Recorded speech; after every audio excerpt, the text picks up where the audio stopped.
Hi, I'm Bugsy and I'm an addict. I'm going to be reading just for today, April 30th, 2024, God Does For Us, page 124, basic text, page 99. Ongoing recovery is dependent on our relationship with a loving God who cares for us and will do for us what we find impossible to do for ourselves. How often have we heard it said in meetings that God does for us what we cannot do for ourselves? At times, we may get stuck in our recovery, unable, afraid, or unwilling to make the decisions we know we must make to move forward. Perhaps we are unable to end a relationship that just isn't working.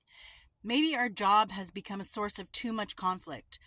Or perhaps we feel we need to find a new sponsor but are afraid to begin the search.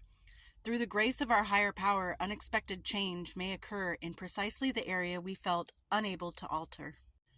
We sometimes allow ourselves to become stuck in the problem instead of moving forward toward the solution. At these times, we often find that our higher power does for us what we cannot do for ourselves. Perhaps our partner decides to end our relationship. We may get fired or laid off. Or our sponsor tells us that he or she can no longer work with us, forcing us to look for a new one. Sometimes what occurs in our lives can be frightening, as change often seems. But we also hear that God never closes a door without opening another one. As we move forward with faith, the strength of our higher power is never far from us. Our recovery is strengthened by these changes. Just for today, I trust that the God of my understanding will do for me what I cannot do for myself. Well, you guys already know my stance on religion and God, and how I believe more in the universe and karma and stuff like that. So I'm going to touch more on the fact that if you think about how hard it was for you to get sober and find recovery and how you succeeded in doing so, or at least took the steps to start getting into recovery and getting sober, and remember how afraid and stuck and uncertain you were about where that journey was going to lead you. And now if you look back and you're like, dang, that was so worth it.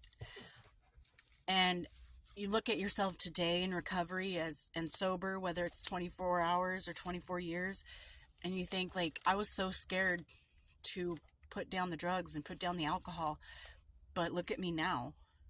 And if you focus on the things that have happened in your life that are good for you and have changed your life tremendously in a positive way, and you just hold on to that, knowing that you took that leap of faith and you found a solid ground, I think that you can do basically anything that you put your mind to and you believe you can do.